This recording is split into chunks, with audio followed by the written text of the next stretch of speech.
gold hit $5,000 an ounce for the first time in history this January. It then surged to $5,595. In just 2 days, it crashed nearly $1,200 in its worst sell-off since 1983. Most investors panicked. China kept buying. China just extended its gold buying streak to 19 consecutive months, the longest run on record. And their total stash has now hit a historic 2,331 tons. So the question you need to ask isn't why gold crashed. The real question is, why does China refuse to stop buying it?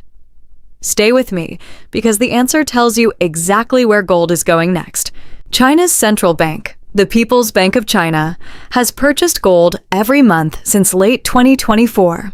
In May 2026 alone, they added 10 tons, their largest single-month purchase since January 2025. But this is not just a government story. Chinese retail investors went equally wild for gold. In 2025, Chinese gold ETFs pulled in 110 billion yuan, about $15 billion, the strongest annual inflow ever. Assets under management in those funds exploded by 243%, ending the year at $35 billion. Physical holdings more than doubled to 248 metric tons. To put that in perspective, that is roughly 40% of all gold mined globally in a single year consumed by one country. That is slightly below the record years, 2022 and 2023, but still historically massive. And the World Gold Council forecasts another about 850 tons in 2026. Something is going on, so let us figure out what. Here's the uncomfortable truth most financial media dances around. China is buying gold because it no longer fully trusts the dollar. That sounds dramatic, so let me explain what that actually means in practice.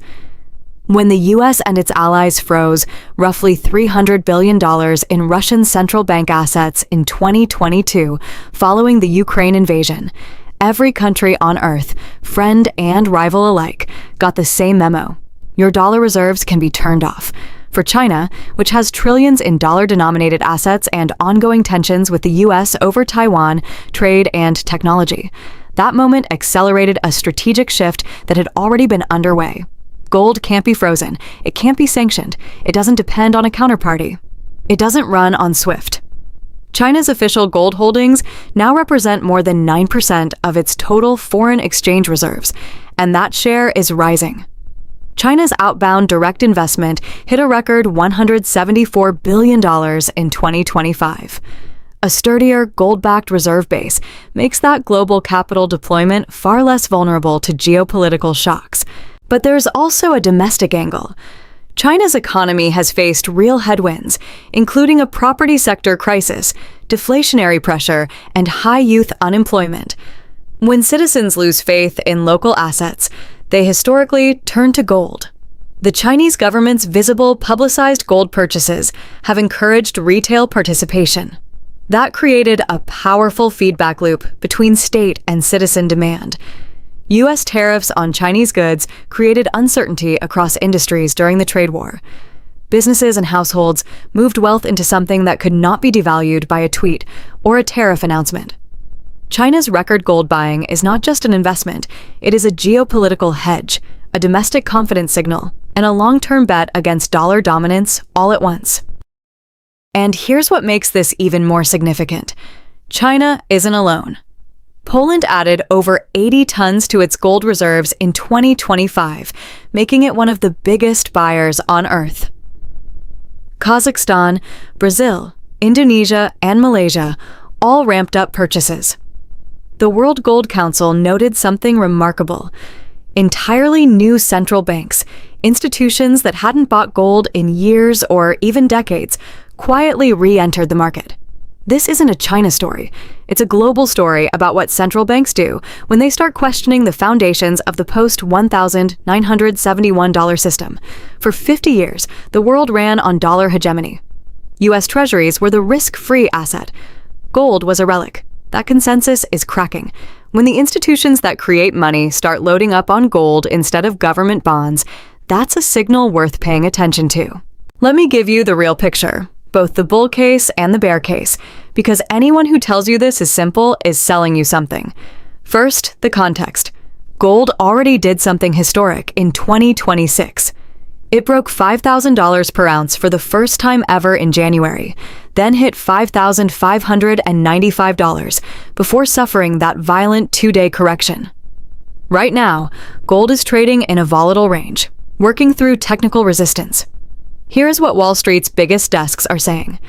JP Morgan is the most bullish of the major banks. They forecast gold averaging $6,000 per ounce by the final quarter of 2026 and see a path to $6,300 in 2027. Their head of precious metals noted that Chinese net gold imports hit 317 tons in just Q1 2026, nearly triple the prior quarter. That is structural demand, not speculation. Goldman Sachs recently trimmed their target, partly due to expectations that the Fed will not cut rates in 2026. They still see gold reaching $5,400 by year-end. UBS and Bank of America are targeting the $5,900, $6,000 range. The Reuters poll of 30 analysts and traders puts the median 2026 forecast at $4,746. That would be the highest annual consensus in the history of that survey going back to 2012. 1 year ago, that same poll predicted $2,700. Now, the bear case. Higher for longer interest rates in the U.S. could pressure gold. A stronger dollar acts as a headwind. The 2-day crash we saw earlier this year proved that even in a structural bull market, gold can get ugly fast. Some forecasters see gold pulling back toward the $3,300, $3,800 range if macro conditions shift. But here's the key insight. Even the bears don't expect gold to collapse back to 2023 levels. The structural floor provided by central bank demand, de-dollarization, and persistent sovereign debt is real. The question isn't if gold goes higher long-term. The question is how bumpy the ride will be. 3 takeaways. 1. China is not going to stop buying gold. They have publicly committed to diversifying away from dollar assets and will keep accumulating. Official gold holdings in China are still well below 10% of reserves, compared with over 60 to 70% for the US, Germany, and France. Every ton they buy is structural support under the gold price. 2. Do not confuse volatility with trend reversal. The 2-day crash to roughly 1,200 felt like a disaster, but it did not change the underlying forces. Central bank de-dollarization, fiscal deficits, and rate cycles are long-term forces that do not reverse in 2 days.